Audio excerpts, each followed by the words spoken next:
കേരളത്തിൽ ഏറ്റവും കൂടുതൽ പ്രതിമകളുള്ളത് തിരുവനന്തപുരം നഗരത്തിലാണ്.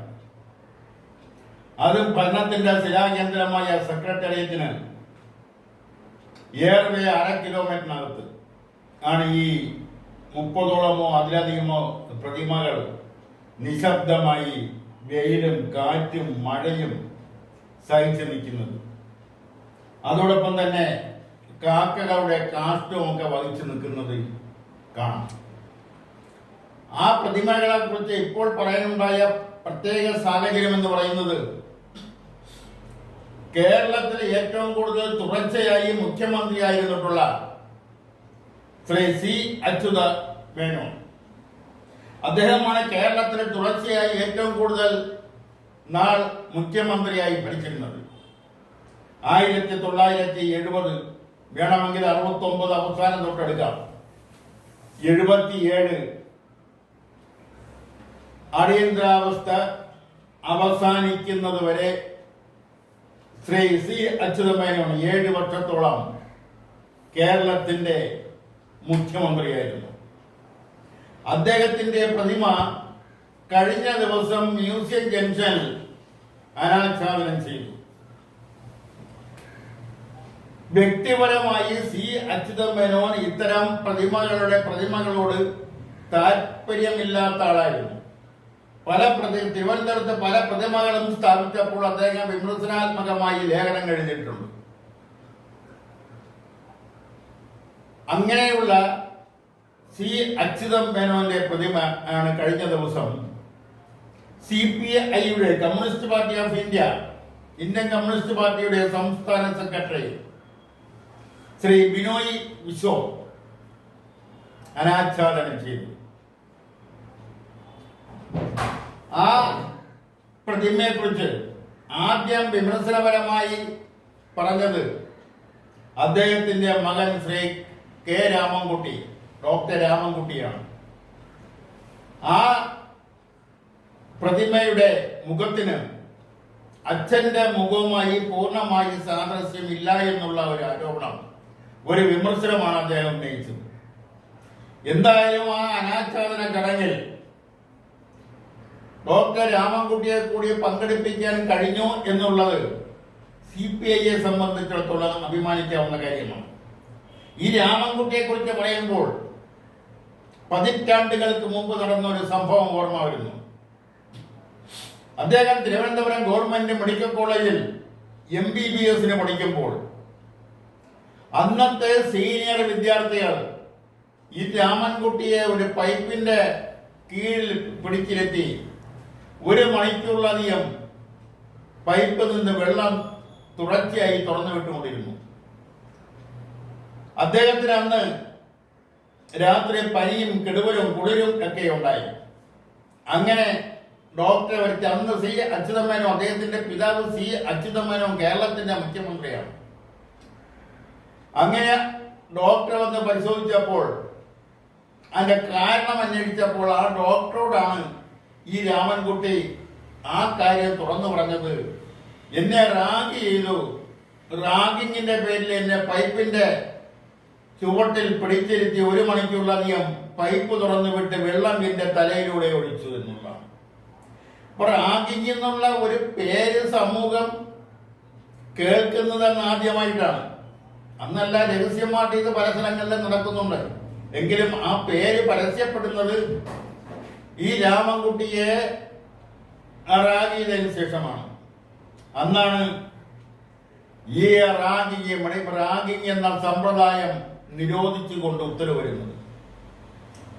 ഇത് 1974-ലോ 75-ലോ ആണ് സംഭവം നടക്കുന്നത്.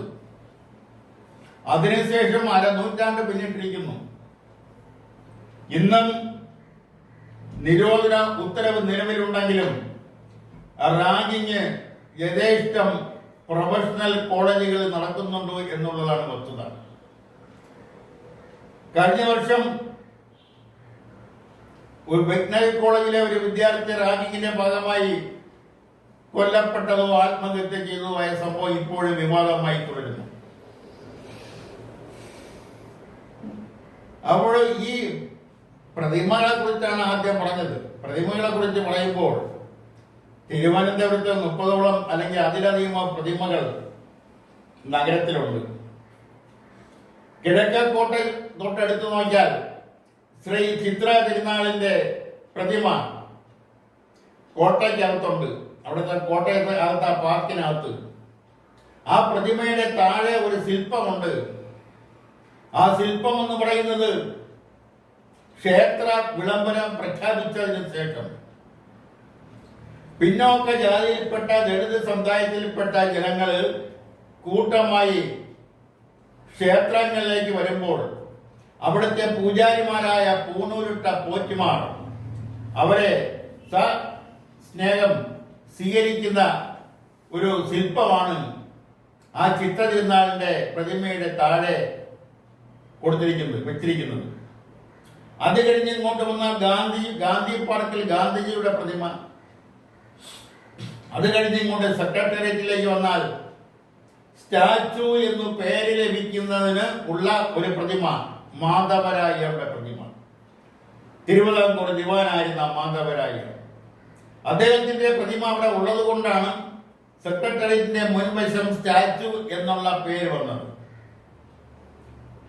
സെക്രട്ടേറിയറ്റിനകത്തോട്ട് ചെന്നാൽ അവിടെ വേലുത്തമ്പി ദളവയുടെ പ്രതിമയുണ്ട്. യഥാർത്ഥത്തിൽ ഈ വേലുത്തമ്പി ദളവയുടെ പ്രതിമ വെക്കേണ്ടത് തിരുവനന്തപുരം ഗവൺമെന്റ് മെഡിക്കൽ കോളേജിന്റെ മുന്നിലാണ്. കാരണം അദ്ദേഹം മണ്ണടി ക്ഷേത്രത്തിൽ ആത്മഹത്യ ചെയ്തതിനു ശേഷം അദ്ദേഹത്തിന്റെ മൃതദേഹം, ഭൗതിക ശരീരം ബ്രിട്ടീഷ് ഗവൺമെന്റ് റിക്കവർ ചെയ്തു. ആ മൃതദേഹം അവിടെ നിന്ന് തിരുവനന്തപുരം കണ്ണമ്മൂലയുള്ള കുന്നിന്റെ മുകളിൽ ഉള്ള ഒരു പുളിയുടെ കൊമ്പത്ത് അതിനെ കെട്ടിത്തൂക്കിയിട്ടു. 3-4 ദിവസം കൊണ്ട് കഴുകന്മാർ വേലുത്തമ്പി ദളവയുടെ മാംസം, ആ മൃതദേഹത്തിന്റെ മാംസം മുഴുവൻ തിന്നു തീർത്തു. ബാക്കിയുള്ള അസ്ഥികൂടം അന്ന് കള്ളന്മാരെയും കൊള്ളക്കാരെയും മരിച്ചു കഴിഞ്ഞാൽ അവരെ സംസ്കരിക്കുന്ന ഒരു ശ്മശാനമാണ് ഉള്ളൂർ ശ്മശാനം. ആ ഉള്ളൂർ ശ്മശാനത്തിലാണ് വേലുത്തമ്പിയുടെ അസ്ഥികൂടം കത്തിച്ചത്. ആ സ്ഥലത്താണ് ഇന്നത്തെ ഗവൺമെന്റ് മെഡിക്കൽ കോളേജ് ആശുപത്രി സ്ഥിതി ചെയ്യുന്നത്. അതുകൊണ്ടാണ് വേലുത്തമ്പി ദളവയുടെ പ്രതിമ സെക്രട്ടേറിയറ്റിൽ നിന്ന് മാറ്റി മെഡിക്കൽ കോളേജിന്റെ മുന്നിൽ വെക്കണമെന്ന് ഞാൻ പറഞ്ഞത് അതുകൊണ്ടാണ്. ഇതിനു മുമ്പ് പല പ്രതിമകളും മാറ്റി സ്ഥാപിച്ചിട്ടുണ്ട്. അതുകൊണ്ടാണ് ഇത് പറയാനുണ്ടായ കാരണം. കെ രാമകൃഷ്ണപിള്ള ദേശാഭിമാനിയുടെ പത്രാധിപരായിരുന്ന കെ രാമകൃഷ്ണയുടെ പ്രതിമ മാറ്റി സ്ഥാപിച്ചിട്ടുണ്ട്. അദ്ദേഹത്തിന്റെ പ്രതിമ ഇന്ന് നിൽക്കുന്ന സ്ഥലത്തല്ല നിന്നത്. അത് AGS ഓഫീസിന്റെ മുന്നിലായിരുന്നു ആ പ്രതിമ ഉണ്ടായിരുന്നത്. പ്രത്യേകം ഇരുമ്പ് വേലിയൊക്കെ കെട്ടി അവിടെയാണ് അത് സ്ഥാപിച്ചിരുന്നത്. റോഡ് വികസനത്തിന്റെ ഭാഗമായി അവിടെ നിന്ന് ആ പ്രതിമ എടുത്തു മാറ്റി പാളയത്താണ് ആ പ്രതിമ വെച്ചിരിക്കുന്നത്. അങ്ങനെ ഇങ്ങോട്ട് എടുത്തു പറയുകയാണെങ്കിൽ നിരവധി പ്രതിമകൾ ഉണ്ട്. അക്കാമ ചെറിയാന്റെ പ്രതിമ. അക്കാമ ചെറിയാന്റെ സഹോദരിയാണ് റോസമ്മ പുന്നൂസ്. ഒരേ അച്ഛനും അമ്മയ്ക്കും ജനിച്ച 2 പെൺമക്കളിൽ ഒരാൾ കോൺഗ്രസ്സുകാരിയുമായി, മറ്റൊരാൾ കമ്മ്യൂണിസ്റ്റുകാരിയുമായി. അതാണ് റോസമ്മ പുന്നൂസ്. അവർ MLA ആയിരുന്നു. അവരുടെ ഭർത്താവ് PT പുന്നൂസ് MLA ആയിരുന്നു, കമ്മ്യൂണിസ്റ്റ് പാർട്ടിയുടെ നേതാവൊക്കെ ആയിരുന്നു. തിരുവനന്തപുരം തമ്പാനൂരുള്ള ഒരു പാർക്കുണ്ട്, പൊന്നറ ശ്രീധർ പാർക്ക്. അവിടെ പൊന്നറ ശ്രീധരന്റെ പ്രതിമയുണ്ട്. ആരാണ് ഈ പൊന്നറ ശ്രീധരൻ? തിരുവിതാംകൂറിൽ ആദ്യമായിട്ട് ഒരു രാഷ്ട്രീയ സംഘടന രൂപീകരിക്കുന്ന 3 പേരിൽ ഒരാളാണ് പൊന്നറ ശ്രീധരൻ. കമ്മ്യൂണിസ്റ്റ് ലീഗ് എന്നായിരുന്നു അതിന്റെ പേര്. അദ്ദേഹമാണ് തിരുവനന്തപുരം കോർപ്പറേഷന്റെ പ്രഥമ മേയർ പൊന്നറ ശ്രീധരൻ. അത് കഴിഞ്ഞ് ഇങ്ങോട്ട് വന്നാൽ ആനിയമസ്കൈന്റെ പ്രതിമയുണ്ട്. ആനിയമസ്കൈൻ ആരെന്ന് ചോദിച്ചാൽ ശംഖുമുഖം സമരത്തിന് നേതൃത്വം കൊടുത്ത വനിത, കോൺഗ്രസ് നേതാവ്.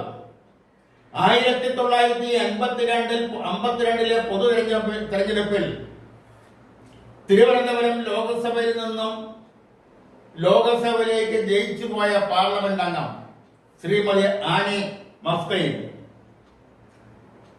അത് കഴിഞ്ഞ് ഇങ്ങോട്ട് വന്നാൽ തൈക്കാട്ട് KCS മണിയുടെ പ്രതിമയുണ്ട്. ആരാണ് KCS മണി? സർ CP തിരുവിതാംകൂർ ദിവാൻ സർ CP രാമസ്വാമി അയ്യരെ മൂക്ക് വെട്ടിയ ഒരു RSP നേതാവ്.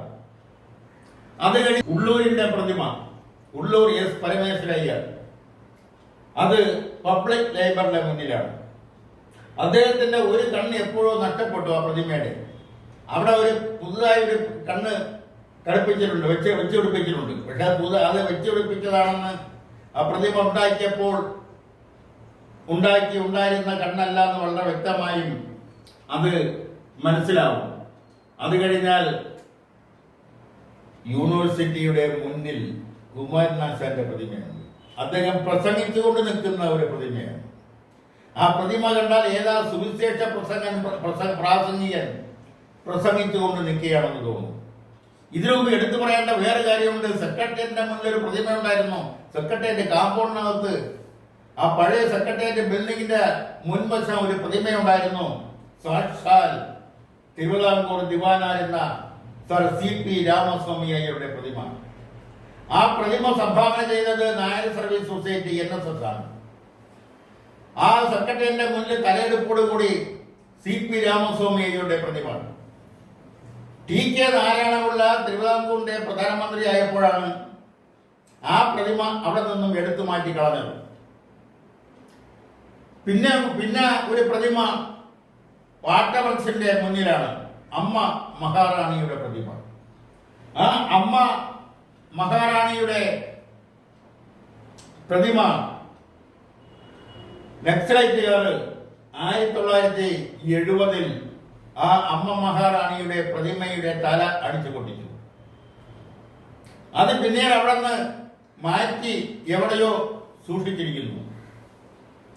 അങ്ങനെ ഈ പ്രതിമകളെ കുറിച്ച് ഇങ്ങനെ പറഞ്ഞു വരുമ്പോൾ പട്ടം താണുപിള്ള മുതൽ K കരുണാകരൻ വരെ ഉള്ളവരുടെ, അതായത് പട്ടം താണുപിള്ളയുടെയും K കരുണാകരന്റെയും പ്രതിമ വരെ തിരുവനന്തപുരം നഗരത്തിനടുത്തുണ്ട്. K കരുണാകരന്റെ പ്രതിമയ്ക്കടുത്താണ് ഇപ്പോൾ C അച്യുതമേനോന്റെ പ്രതിമ. ആ സ്ഥലം തന്നെ കണ്ടെത്തിയത് കൊള്ളാം. C അച്യുതമേനോൻ മുഖ്യമന്ത്രിയായിരുന്നപ്പോൾ ആഭ്യന്തര പോലീസ് വകുപ്പ് മന്ത്രിയായിരുന്നു ശ്രീ K കരുണാകരൻ. അടിയന്തരാവസ്ഥ കാലഘട്ടത്തിലെ കേരളത്തിന്റെ പോലീസ് മന്ത്രി. കേരളത്തിലെ വിവിധ പോലീസ് സ്റ്റേഷനുകളിലും ടോർച്ചർ ക്യാമ്പുകളിലുമായി 28 ചെറുപ്പക്കാരെ അന്ന് പോലീസുകാർ കൊന്നു. അതുകൊണ്ട് രണ്ടുപേരും അടുത്തടുത്ത് നിൽക്കുന്നതും കൊള്ളാം. പിന്നെ MN തോമനായുടെ പ്രതിമയുണ്ട്. CPIയുടെ സംസ്ഥാന കമ്മിറ്റി ആഫീസിന്റെ മുന്നിലാണ്. വയലാർ രാമവർമ്മയുടെ പ്രതിമ, അയ്യങ്കാളിയുടെ പ്രതിമ, ശ്രീനാരായണ ഗുരുവിന്റെ പ്രതിമ, R ശങ്കറിന്റെ പ്രതിമ, അസംബ്ലിക്ക് മുന്നിൽ, അസംബ്ലി ബിൽഡിങ്ങിന് മുന്നിലുള്ള അംബേദ്കറുടെ പ്രതിമ, ഗാന്ധിജിയുടെ പ്രതിമ, കേശവദാസപുരത്ത് രാജാ കേശവദാസന്റെ പ്രതിമ. രാജാ കേശവദാസൻ തിരുവിതാംകൂർ ദിവാനായിരുന്നപ്പോഴാണ് കേശവദാസപുരം മുതൽ അങ്കമാലി വരെയുള്ള MC റോഡ് പണി നടത്തി പൂർത്തിയാക്കുന്നത്. ആ രാജാ കേശവദാസന് ഉച്ച ഊണിൽ കഴിക്കുന്ന സമയത്ത് ആ ഊണിനോടൊപ്പം വിഷം ചേർത്ത് കൊടുത്തു കൊന്നു എന്നാണ് പുറമേയുള്ള സംസാരം. അതിന് പ്രത്യേകമായ രേഖകളൊന്നുമില്ല. പിന്നെ EMSന്റെ പ്രതിമയുണ്ട്. പൊട്ടക്കുഴയിൽ EMSന്റെ പ്രതിമ നിയമസഭാ മന്ദിരത്തിന് പുറത്താണ്. AKGയുടെ പ്രതിമ പൊട്ടക്കുഴിയിലാണ്. ഇന്ദിരാഗാന്ധിയുടെ പ്രതിമയും രാജീവ് ഗാന്ധിയുടെ പ്രതിമയും നിരവധി എണ്ണം പല സ്ഥലങ്ങളിലായിട്ടുണ്ട്. സ്വാമി വിവേകാനന്ദന്റെ പ്രതിമ കവടിയാർ കൊട്ടാരത്തിന്റെ മുന്നിൽ കവടിയാർ സ്ക്വയറിൽ അതിഗംഭീരമായി തന്നെ തലയുയർത്തി നിൽക്കുന്നു സ്വാമി വിവേകാനന്ദൻ. അവസാനമായി PN പണിക്കരുടെ പ്രതിമ. അങ്ങനെ വിവിധ തരം ചെറുതും വലുതുമായ പ്രതിമകൾ തിരുവനന്തപുരം നഗരം വഹിച്ചുകൊണ്ട് നിൽക്കുന്നു. BJT കൾ ഇത് ഈ നിലവിലുള്ള പിണറായി സർക്കാരാണ് അതിന്റെ പേര് മാറ്റിയത്. കൊളോണിയൽ ഭരണത്തിന്റെ 25ാം വാർഷികത്തിന്റെ സ്മാരകമായി തിരുവനന്തപുരം സിറ്റിക്കകത്ത് തലകർത്തി നിന്ന BJT hall, Victoria jubilee hall, ഇന്ന് അതിന്റെ പേര് അയ്യങ്കാളി ഹാൾ എന്നാണ്. തിരുവനന്തപുരത്തുകാരുടെ ഫ്യൂഡലിസത്തിന്റെ അവശിഷ്ടത്തോടുള്ള താല്പര്യം, ആരാധന, ആ ആരാധനയുടെ ഭാഗമായിട്ട് ഇന്നും തിരുവനന്തപുരം ഓവർബ്രിഡ്ജിന് കഴിഞ്ഞു പോകുമ്പോൾ അവിടെ ഒരു ശ്രീ ചിത്രാഭവമുണ്ട്. ഈ ശ്രീ ചിത്രാഭവം സ്ഥാപിച്ചത് മനോമണിയം സുന്ദരംപിള്ളയാണ്. അദ്ദേഹത്തിന്റെ മകൻ PS നടരാജപിള്ള കേരളത്തിന്റെ മന്ത്രിയായിരുന്നു ഒരു കാലഘട്ടത്തിൽ. എവിടെന്നോ കിട്ടിയ, അല്ലെങ്കിൽ പല ജ്യോത്സ്യന്മാർ അദ്ദേഹത്തിന്റെ ജാതകം എഴുതിയപ്പോഴും നടരാജപിള്ള ഭിക്ഷ എടുക്കുമെന്ന് എഴുതിയിരുന്നു. അങ്ങനെ തന്റെ മകൻ ഭിക്ഷ എടുത്ത് ജീവിക്കാതിരിക്കുന്നതിന് വേണ്ടിയാണ് മനോമണിയം സുന്ദരംപിള്ള പാവപ്പെട്ടവർക്ക് വേണ്ടി ഒരു അനാഥാലയ മന്ദിരം സ്ഥാപിക്കുകയും അതിന് ശ്രീ ചിത്രാഭവം എന്ന് പേര് നൽകുകയും ചെയ്തു. ആ ചിത്രാഭവമിന്റെ ഒരു പഴയ കെട്ടിടത്തിൽ ഇപ്പോഴും സർ CP രാമസ്വാമി അയ്യരുടെ പേര് വളരെ വ്യക്തമായി എഴുതി വെച്ചിട്ടുണ്ട്. ഇത് പറയാനുണ്ടായ കാരണമെന്ന് പറയുന്നത്, ഇന്നും തിരുവനന്തപുരം നിവാസികളുടെ ഫ്യൂഡലിസത്തിന്റെ അവശിഷ്ടത്തോടുള്ള താല്പര്യം, ആരാധന, അത് ഇന്നും നിലനിൽക്കുന്നു എന്നുള്ളത് സമൂഹം അറിയണമെന്നുള്ള താല്പര്യം കൊണ്ടാണ് ഇത് പറഞ്ഞത്. ഇതോടെ ഇന്നത്തെ പത്രാധിപരുടെ പ്രതികരണങ്ങളെ പൂർത്തിയാക്കുകയാണ്. നന്ദി, നമസ്കാരം.